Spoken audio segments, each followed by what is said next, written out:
say at this time, the kids in the room, you're dismissed to your own time worship. You're muted. They didn't hear you. Oh, that's sad. But it's cool. We got it. All right. Hey, let the kids in the room know how much you care about them, how much you believe in them.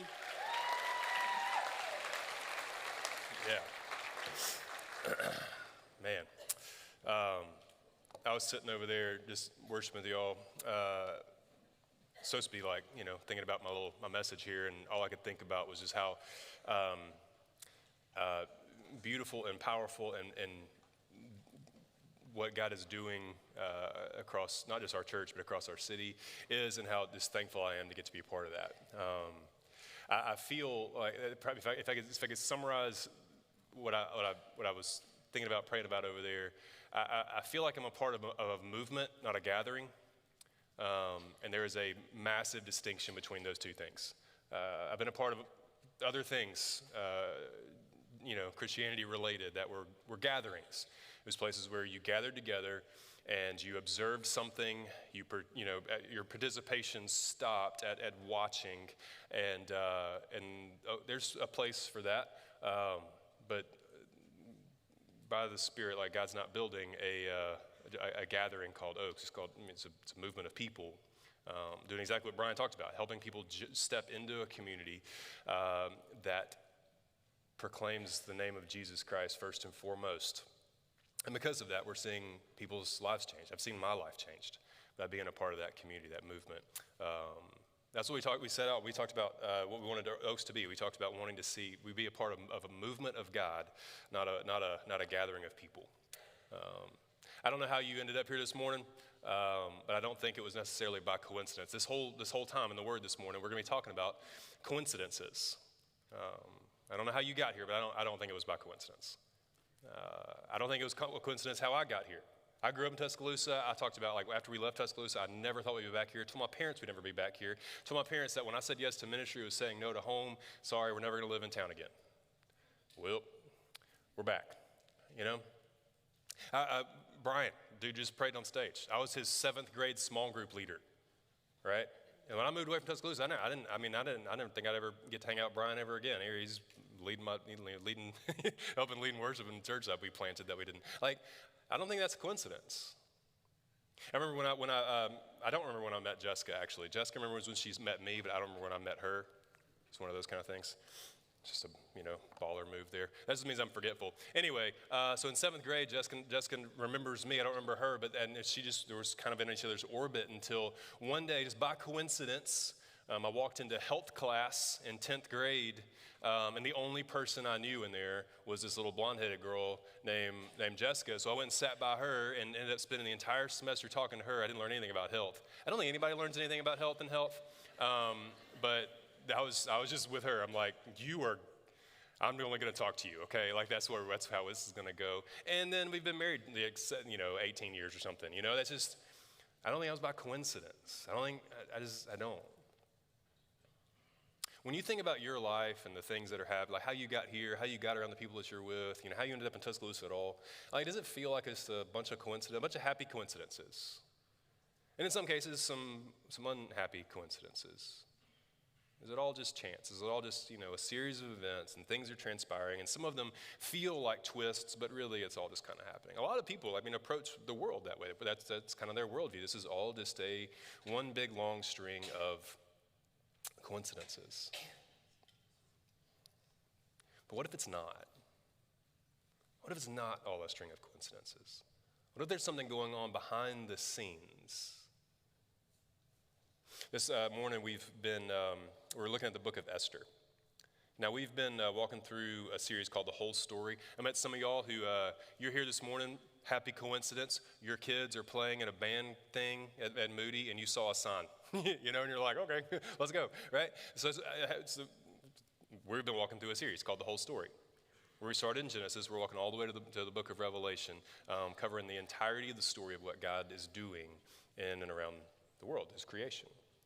And we've kind of hit the low point. The last couple of weeks, we saw Judah fall. We saw the people enter exile, and it seems like it was just this moment with no hope. And then you get to the book of Esther. Now, Esther is an interesting book because, it's interesting for a lot of reasons. And let me just give you the context. Let me remind you where we are, just in case you've been following along. So this is after the Babylonian exile. This is after Judah fell. This is after all the people have been taken out of the land. The northern kingdom, Israel, they've been conquered, right? 100 years after Judah falls. It's a long time. 100 years after Judah falls, the book of Esther is written in the context of a Jewish community still living in exile after 100 years. They started to acclimate. They started to kind of things have changed. Actually, a lot of things have changed. In the 100 years after this, the Babylonian kingdom actually fell to the Medes and the Persians. And now it's ruled by this guy named Ahasuerus, who's better known to you as Xerxes, like the Xerxes all of you have heard of. He's the king in the story. And Xerxes ends up, conquers the Babylonian Empire. Now he's inherited all these Jewish people running around, and he didn't conquer them, but now he's over them. So they're not like a big priority. They're just kind of in the background, a little forgotten, which is how a lot of us feel. Esther's unique in the Bible for one big reason. God is never mentioned. In the entire book of Esther, in like a book of the Bible, never mentions the name of God. Now that isn't because he's not active.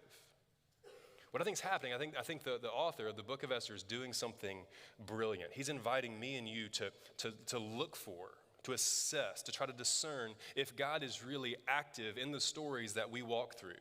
If God is active when it seems like there's if God is active, if he's there and doing anything in the background, or if God is just distant, forgotten, oblivious, and ambivalent to the stuff that you and I are going through. The book of Esther causes you to have to wrestle with that. Is God distant? Is God ambivalent? Does God just not care? Is God given up? Has he just walked away?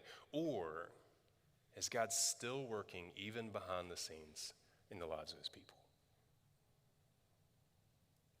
In your life, what do you normally attribute things to? Do you attribute things to chance? When things happen, when you run into somebody randomly at the grocery store you haven't seen in years, do you attribute those things to chance? Or to maybe something deeper, something more profound? Most of us, we chalk it up to coincidence. We tell funny stories about coincidences, and I just couldn't believe this happened. This in the right exact moment. We tell stories about coincidence. But when you stop, you look back, you can see maybe there was something else going on. So that's what I want us to do this morning. I want us to take a look back over the life of Esther and the life of the people of God living in that time frame. And I want you to discern, I want you to try to figure out if you think this is all coincidence or if there's something deeper, something more profound going on. In the same way, I want you to have a moment this morning to look back over the sequence of events of your life and see if you think all of that was a coincidence or if something greater was going on. So let's look back at the life of Esther. Now, I'm covering the entire book of Esther this morning, okay? So we can't read all of it. I'm gonna walk you through a lot of it, tell it to you, tell you how it went down. We're gonna read chunks of it, but we gotta move if we're gonna cover an entire book of the Bible this morning, okay? Next week, we gotta cover 2, so come back for that. It's gonna be great. All right, so chapters 1 and 2, this is how it goes down. It starts off, it introduces you to the king of Persia. You got, they call him Ahasuerus, but we know him as Xerxes. He is not the brightest guy in the world, okay? He's basically a drunk who's in charge of a kingdom. Perfect, right? So he goes and throws a huge party in chapter 1, gets just completely wasted, and then decides to tell his wife, the queen, to come out and show off for everybody there, show off her beauty. Which goes about as well as any other wife in the room would do. If you're at a Super Bowl party later and your husband gets a little plastered and is like, hey girl, do a spin.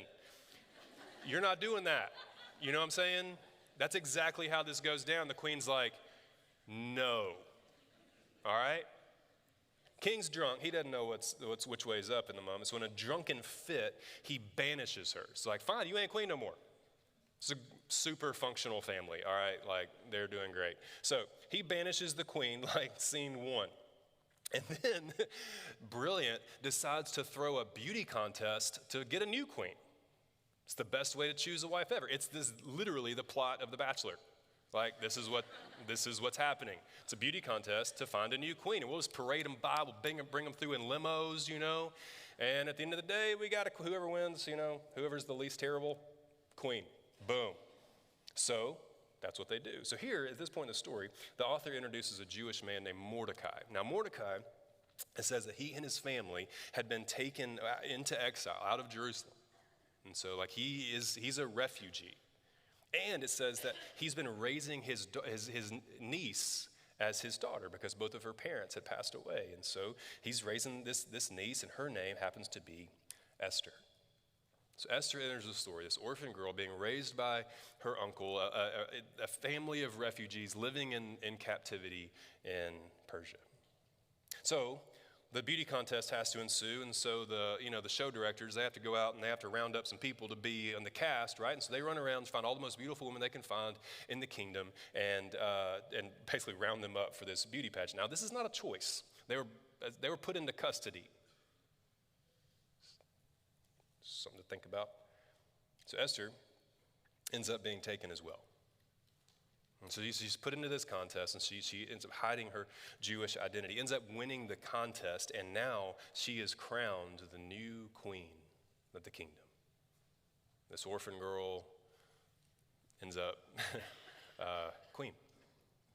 Now that's fine, I guess. It's a nice little story. It's a little like Pretty Woman or something. It's kind of like Netflix meets Pretty Woman. But it doesn't have any significance for the whole story. It just seems like a random occurrence, right? It's this random thing. This random girl happens to be there. She gets picked. She ends up in this contest, ends up winning, and now randomly she's king. Happy coincidence. But it just so happens. It just so happens that right after that, Uncle Mordecai, he's been sticking close as a good uncle would, right? He's sticking close, trying to make sure she's okay, checking on her. He's sticking close to things. He's hanging around the city, and one day he overhears some guards, some eunuchs that are there. They're talking about plotting to overthrow the king.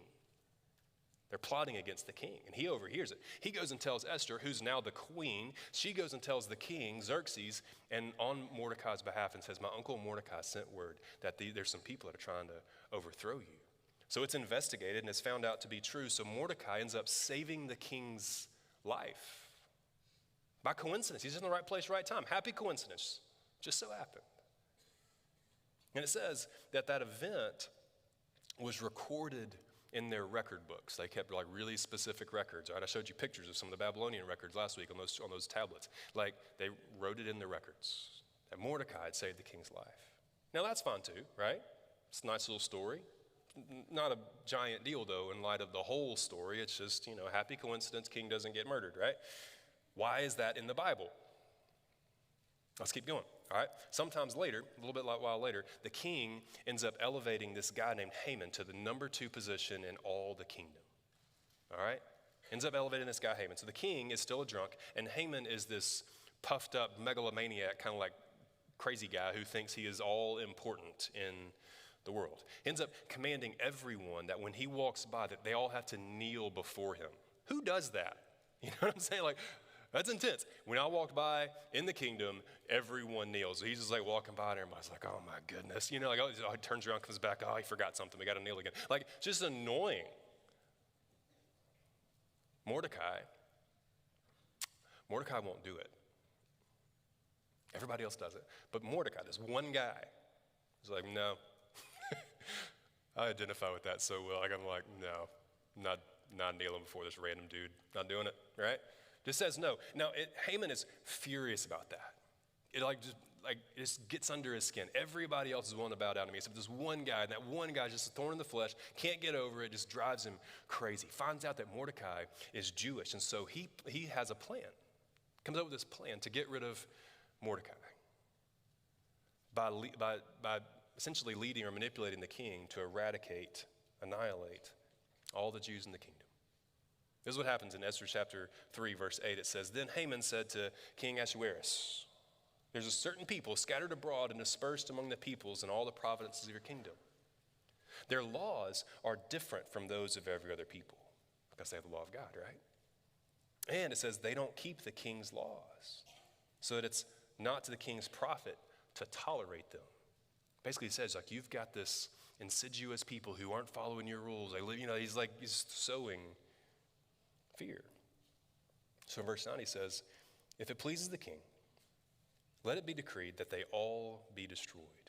I'll pay 10,000 talents of silver into the hands of those who have charge of the king's business, the murderers, that they may put it into the king's treasury. So the king took his signet ring from his hand, gave it to Haman the Agagite, son of that person, the enemy of the Jews, And the king said to Haman, the money is given to you, the people also, to do with them as it seems good to you. This drunk king's like, yeah, sure. That sounds great. Let's eradicate some people. The date for their eradication was decided by the rolling of some dice. These dice were called pur. And so by the roll of a dice, the date was set. All Jews would die 11 months later. Esther chapter 3, verse 13 says this, that letters were sent by couriers to all the king's provinces with instructions to destroy, to kill, to annihilate all Jews, young and old, women and children, in one day, the 13th day of the 12th month, which is the month of Adar, and to plunder their goods. A copy of that document was issued as a decree in every province by proclamation to all the peoples to be ready for that day. Hey, everybody, we get ready to murder some folks. Women, children, everybody. We're all just gonna murder some people this day. You have to, by the way, it's a proclamation, it's a decree. So the couriers went out hurriedly by order of the king, and the decree was issued in Susa, the citadel. And the king Haman sat down to drink, but the city of Susa was thrown into confusion. It's been 100 years since these people have been a part of this community. They're integrating into the community. They're a part of things, right? They're the lowest level of that community, but they're still a part of this. And like, what in the world? Why? Well, it's because this one guy couldn't stand for this other guy not to bow to him. It looks like there's no hope. The king's decrees in this time were irrevocable. You couldn't change them. He couldn't change them. So once this thing is signed and sent, you can't take it back. This is going to be carried out. Just think about it. Just imagine how you would feel knowing your whole family, every one of your people was going to be eradicated in 11 months. And there was nothing that anyone, including the person who made the decree, could do about it. It's like there's no hope. Mordecai tears his clothes, puts on sackcloth. He's in mourning. He should be. There is no hope here. But wait, remember, through this weird coincidence, the queen, Esther, is Jewish. See that random coincidence, that weird sequence of events and the bachelorette thing happening, right? So Mordecai gets word to her about what's going on. And basically, begs of her to try to do something. Doesn't know what she could do, but do something. And basically, she says, I can't just go walking into the king's presence. Remember what happened when the queen wouldn't do a spin, right? This doesn't go well. You can't just walk into the king's presence. You have to be invited, and they hadn't been invited in a month. So Mordecai reminds her that she's going to end up being killed as well. And then he says something really important. Look at chapter 4, verse 12.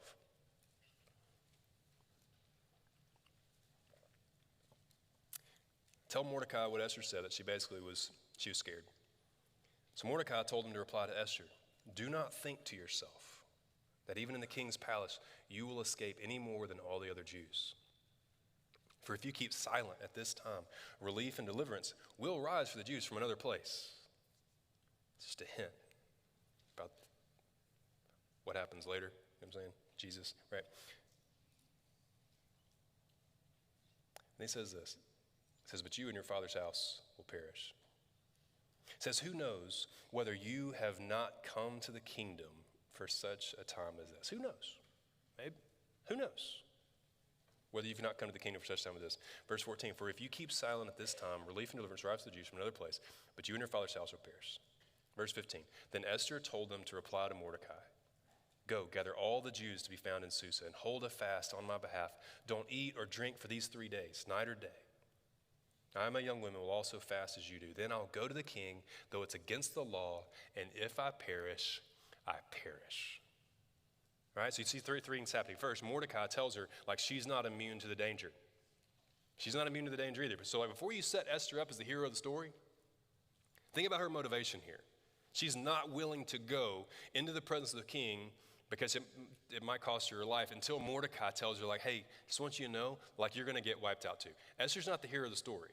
Esther's also working just for her own good and the people, right? But it's a lot of her too. She's not trying to serve the Lord or something. She's just doing the only thing she can do to save herself. And if it saves the people, too, great.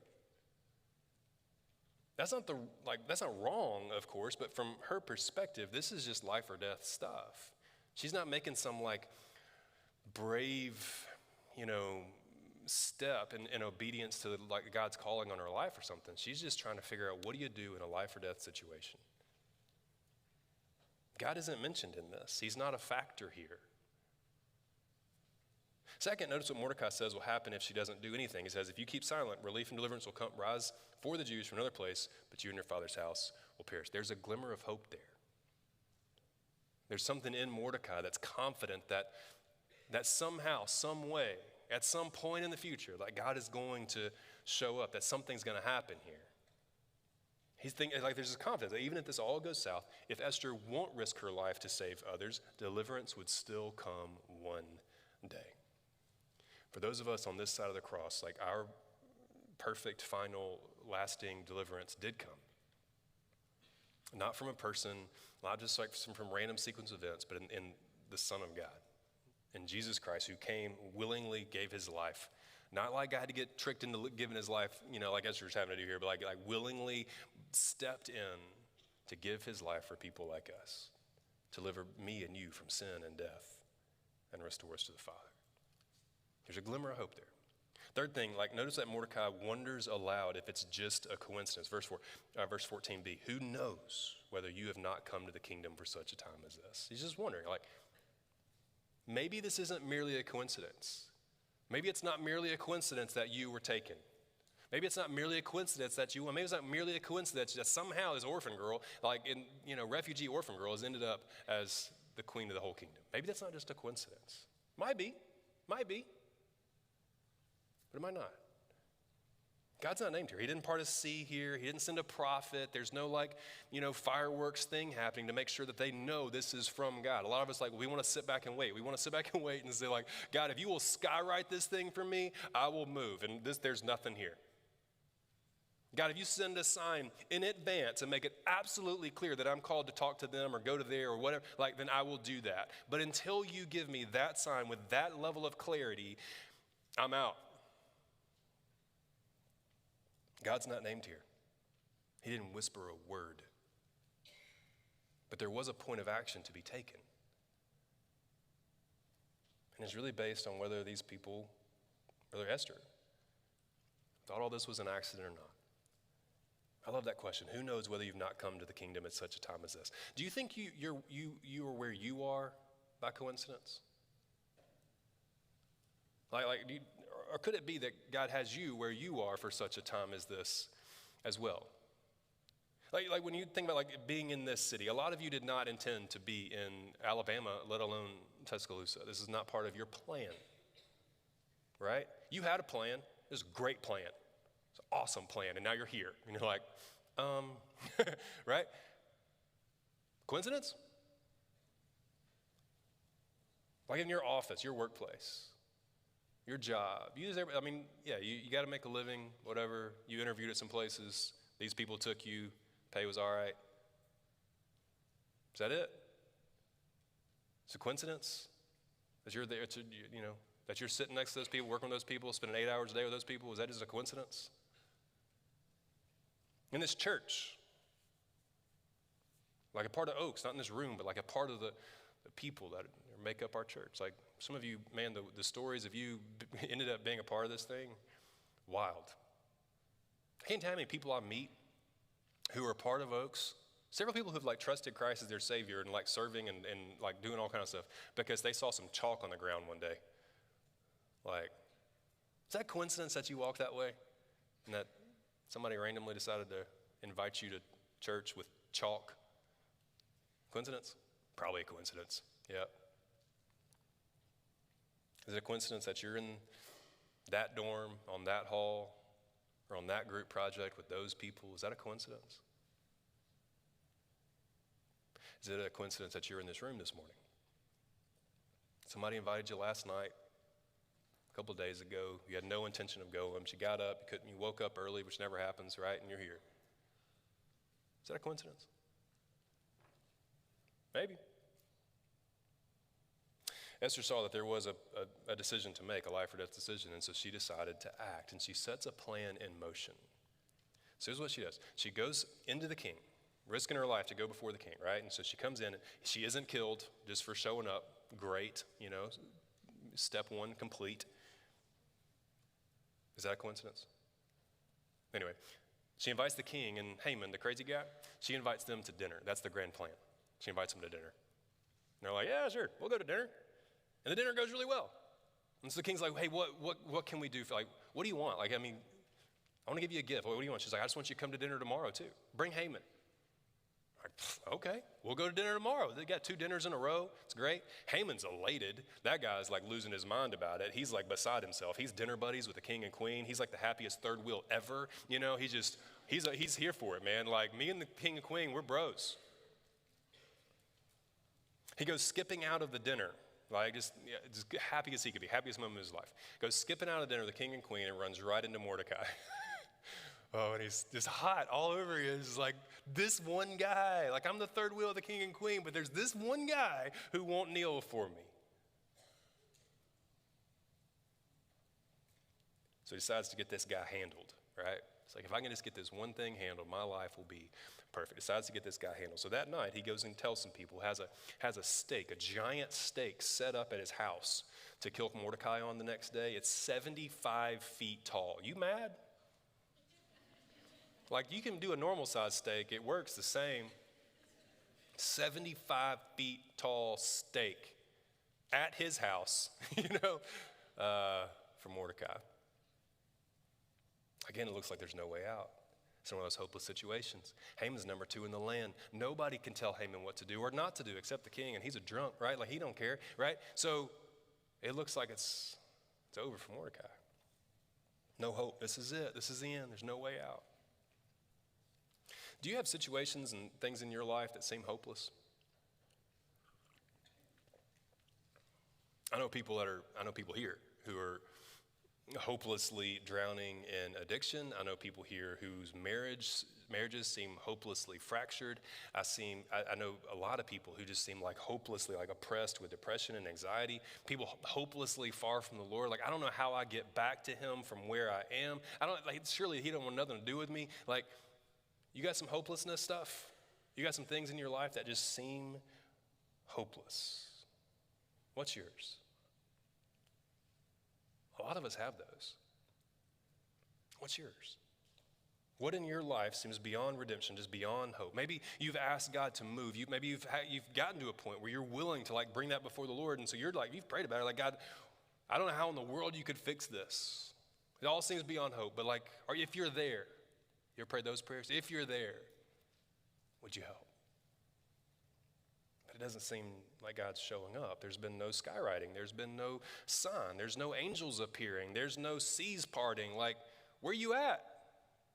I wanted you to snap and fix it. Why won't you show up?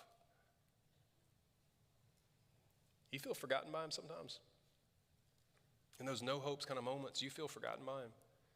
Does he feel like distant and unaware, oblivious, ambivalent to what's going on in your life? Like, I wonder if Mordecai felt like that. God's not named in the story. It doesn't seem like, it doesn't appear to anyone. He's like that God is showing up, and there's no huge display. There's no prophet riding in like Jeremiah, Isaiah, explaining to the people what's going on behind the scenes. Nothing. He's just on his own. And that night, it looked like there was no hope. For Mordecai, for all the Jews, this whole situation is utterly hopeless. There is no way out. But it just so happened that night the king couldn't sleep. It's not a big deal, right? I can't sleep either, But that night the king couldn't sleep. Just so happened the king couldn't sleep that night. Esther 6:1 says, on that night the king couldn't sleep. And so he wanted a bedtime story. He gave orders to bring the book of memorable deeds, the Chronicles of Narnia, and they were read before the king. Just so happened the king couldn't sleep. And he's like, you know what? Let's read some good stories. So orders somebody to bring the book, and they're just, okay, flips open, Any of you have kids, it's the exact same, it's the drunk king, right? But it's not, it's the same thing. And it just so happened that they turned to the story of how Mordecai had saved his life. He'd totally forgotten about that, right? You got some friends who totally forget about some stuff? That's this guy. He's like, whoa, for real? Like, yeah, that guy. Esther 6:3, the king said, What honor or distinction has been bestowed on Mordecai? Like, surely I did something, right? I gave the guy some gold or something. Like, I did something, right? And they're like, the king's young men who attended him said, no, nothing's been done for him. And the king's like, well, we got to do something about that, right? The guy saved my life. I forgot to do anything about it. We got to send him a card, get an Amazon, get something, right? And so he says, all right, so who's in the court right now? Who's out there in the court? And it just so happened, verse 4b, it says, Haman had just entered the outer court of the king's palace to speak to the king about having Mordecai hung on the gallows that he had prepared for him. He's skipping in. He's going to go get the drunk old king to sign a death warrant. He's ready to get to murdering some people that morning, get on about his day. It's going to be great. Couldn't be more excited. King says, hey, who's out in the court right now? Somebody's out there. Like, we got to get this taken care of. And they're like, oh, Haman just walked in. He's like, great, go get him. Verse 5 says, the king's young men told him, Haman's in there standing in the court. The king said, yeah, let him come in. So Haman came in. This is great. King says to him, Haman, what should be done to the man whom the king delights to honor? And Haman says to himself, well, who would the king be delighting to honor more than me, right? He's thinking to himself, he's asking about me. He's asking me what he should do for me. It's kind of like when you ask your wife what she wants for Christmas, exactly like that, right? So he's like, okay. And so Haman said to the king, well, hey, yeah, for the man whom the king delights to honor, let royal robes be brought, which the king has worn. That's a little weird. And to the horse that the king has ridden and on whose head a royal crown is set. And let the robes and the horse be handed over to one of the king's most noble officials. Let them dress the man whom the king delights to honor. Let them lead him on the horse through the square of the city, proclaiming before him, thus shall it be done to the man whom the king delights to honor. He's like, you got to let everybody know that I'm awesome, right? Then the king said to Haman, all right, sounds great. Hurry, take the robes and the horse, as you've said, and do so to this guy named Mordecai. Do you know Mordecai? Go get all that stuff you just said and go find a guy named Mordecai. I think he's Jewish, all right? And he's at the king's gate. Leave out nothing that you've mentioned. So the king's official that has to walk him around, parade him around, proclaim to the whole kingdom this guy's awesome. Like Haman has to, verse 11, Haman took the robes and the horse. Let's think about this poor man's face, right? Took the robes and the horse, dressed Mordecai. Think about Mordecai's face. Led him through the square of the city, proclaiming before him, thus shall it be done to the man whom the king delights to honor. Do you think all that was a coincidence? That's a lot of coincidences. There's a lot of coincidence for you to be here. It's a lot of coincidences for you to have or heard the gospel. It's a lot of coincidences for you to be in the places that you've been placed in this city and around our campus. The family you grew up in, the kids that you've got, like the sports teams your kids are a part of. You know, that's a coincidence. Might have been. Because, God didn't send any plagues here. There's no cloud riding, nothing concrete. It might have just been a coincidence. It might have been a lot of coincidences, right? It might have been. And the author's is like, what do you think? You think it was a bunch of coincidences? In your life, do you think it's all coincidence? Where is God? And I just feel like God's not moving. Do you think all this is a coincidence? Next day, the Mordecai thing's over. Haman's furious. But the next day, they got to have the second dinner together. So in chapter 7, verse 1, it says, the king and Haman, they went in to feast with Queen Esther. On the second day, as they were drinking wine after the feast, the king again said to Esther, what's your wish, Queen Esther? It shall be granted you. What's your request? Even to the half of my kingdom it shall be fulfilled. Then Queen Esther answered, if I've found favor in your sight, O king, and if it pleases the king, let my life be granted me for my wish, and my people for my request. For we have been sold, I and my people, to be destroyed, to be killed, to be annihilated. If we'd been sold for merely as slaves, men and women, I would have been silent, for our affliction is not to be compared with the loss of the king. Then King Ahasuerus said to Queen Esther, who is he? And where is he? Who has dared to do this? And Esther says, a foe and an enemy. This wicked Haman And Haman was terrified before the king and the queen. And the king arose in his wrath from the wine drinking and went into the palace garden. But Haman stayed to beg for his life from Queen Esther, for he saw that harm was determined against him by the king. And the king returned from the palace garden to the place where they were drinking wine, as Haman was falling on the couch where Esther was. And the king said, "Will he even assault the queen in my presence, in my own house?" As the word left the mouth of the king, they covered Haman's face. Then Harbona, one of the eunuchs and attendants of the king, said, "Moreover, there's these 75-foot tall gallows that Haman has prepared for Mordecai, whose words saved the king, standing in Haman's house, 50 cubits high." And the king said, "Great, hang him on that." So they hanged Haman on the gallows that he'd prepared for Mordecai. Then the wrath of the king abated. What do you think? Coincidence? Had God forgotten his people? Had God forgotten Mordecai? Had God he's just off somewhere, unaware? Or is the holy and righteous and sovereign and all-powerful God of the universe at work behind the scenes for the good of his people and for the glory of his name?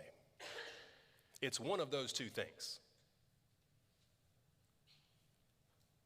In the days that follow, they still have to deal with the king's decrees for all the Jews to be killed. So the king ends up making a second decree that they can also defend themselves against anyone who would attack them. Mordecai ends up being elevated to second in command of the kingdom. And the enemies of God's people end up being destroyed on the day that God's people were supposed to be destroyed.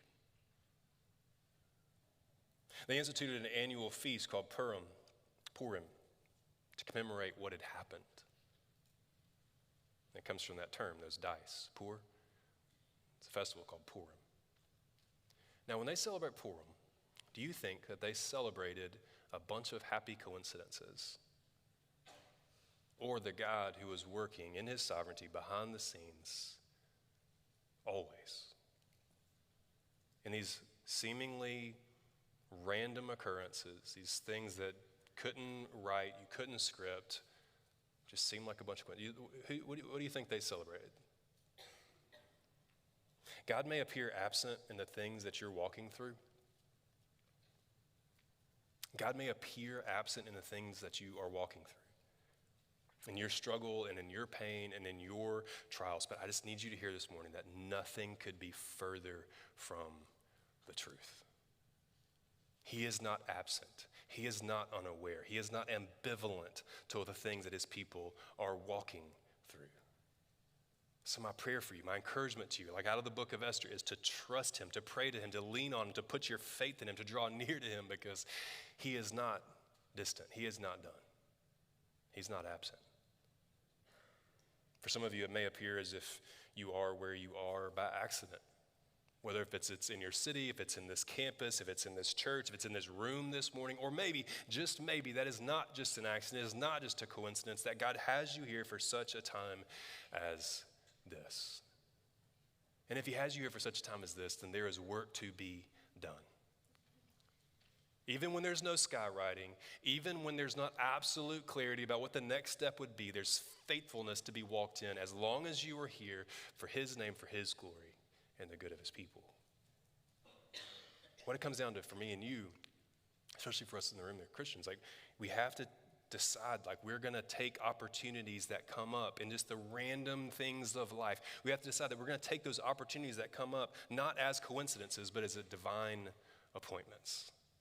When you run into that person randomly in the grocery store you haven't seen in a year, when you're walking on campus and you see somebody that you had a class with a few years ago or whatever, when somebody brings up that you're struggling with something in your workplace, when your kid has a question at 9:30 at night and you're really tired, but they're asking something that may give it a gospel opportunity. You can take those as random coincidences, or you can take them as divine opportunities. What will you do? Because you can ignore a coincidence. If you're not a Christian, I just thing I want to set before you, I just want to ask, is it a coincidence? Do you think it's a coincidence that you're here this morning? This whole story that's been about, the whole story is a story of God bringing about a plan to rescue and redeem a people to himself. For their good, but also for his glory. That's the whole story. You stand in the line of that story, a story of God working to bring about a plan to rescue his people. to restore people back to himself, to take away their sins so they could draw near to him again, to be restored to their God, their Savior, the one that they were made from, like we're the place of all hope and joy and peace. On this side of the cross, like the way that he accomplished that was by sending his son to come get in between the wrath that you and I had earned for ourselves, to give his life willingly, not to hope to save his life, but to give his life willingly as a sacrifice to pay for all of your sin. To rose from the grave 3 days later so that you could have eternal life, a new life in him, to be the first one to make life possible forever. Offered all of that up as a gift to people like me and you. Jesus made it possible for you to have a gift of forgiveness, a new life, life eternal, restoration for this life, a new heart, like hope and peace and joy, a God to lean on. Like he did all of that, packaged it up as a gift, set it before you. And is it a coincidence for you to be here this morning to hear that? Think about everything that had to transpire to get you here, to be able to hear that, for me to hear it from someone else, to be able to pass it on to you, for your tribe leader to be passing it on to you for the past few weeks, for your huddle leader for somebody to meet you in the quad or somebody to meet you in your workplace. Like, is it all just a series of coincidences, or is God doing something? Is God setting about a story to draw you back to himself, to save you, restore you, to give you a new life? I don't think it's a coincidence. You have to decide if you're going to treat it like a coincidence or if you're going to treat it like a divine opportunity. Our band's going to come. They're going to lead us in a time of response. And there's a few ways I want you to be thinking about how to respond. We close every service with a time of response. Again, this is not just a gathering. This is a movement. Movements take action, all right? And so I'm praying that you would think through what your next step's going to be. I know there's people moving around. That's distracting. Some of the people moving around are our next steps team, our prayer team. They're moving to the back to be able to pray with you, all right? That's why they're there. And so there's some of you in the room who have been feeling like God has forgotten you. You've been walking through some stuff, and it seems like God is completely absent. I just want to encourage you to go step back there and talk to somebody about that, and just get somebody to pray with you. Just to have somebody pray with you and encourage your heart in the things that you're walking through. Let them pray for you and come back to your seat. I don't think it's a coincidence they're there. Some of you are maybe thinking and reckoning God's tugging on your heart that the places he's put you are not by accident. And there's maybe some next steps, some actions that you're feeling called to take in the context that he's put you in. You've been praying about, God, what do you want me to do? And he's setting some stuff before you this morning. Things that are set before you not as coincidence, but as opportunities. I'd love for you to go back there, find somebody at next steps, and just say, hey, would you pray for me to do what God's called me to do in this context? Would you pray for me to be faithful to what God's set before me, even if I don't know the whole plan? That's scary stuff. It's like future stuff. Go pray with them about those things. But some of you are here this morning through a random sequence of events to hear that Jesus loved you enough to die for you and offer you salvation as a gift. Not for you to earn, not for you to clean yourself up for, but as a gift. I don't think it's a coincidence you're here to hear that. And so I want to invite you. And our band leads us to step back there, go talk to one of those people and say, look, I don't think it's a coincidence I'm here. Can we talk about this, who this Jesus is and what it would mean for me to trust him? Got a lot of questions, but could we talk? I'd love to talk with you. There's a good chance there's going to be a little bit of a line back there, all right? Stand in it, all right? There's worse things. If somebody invited you here, like you got a friend or something, you can go grab them by the hand and say, hey, let's go talk. Like you can do that too. Some of you just need to stay in your seat. You need to pray through the things that God's laid in your heart, but all of us have a point of action. Are you going to take the day? Are you going to take the moment? Are you going to take this life? Are you going to take this city and the campus? Are you going to take all of that as a coincidence or as a divine opportunity for you to step into and act? How are you going to respond? Let me pray for you. Father, I pray that for me and every one of us in this room, that we would approach life not as a series of fortunate or unfortunate events. I don't think all this is a coincidence. God, I pray that you would show us the divine opportunities that you're placing before us. I pray that you would encourage those of us who feel like we're walking through struggle alone. I pray that you would call those of us who have never trusted you as Savior to salvation. God, I pray that you would just move us to action. trusting that this isn't a coincidence, but an opportunity.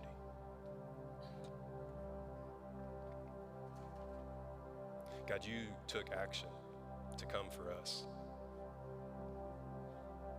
to die for us, to rescue us, to save us.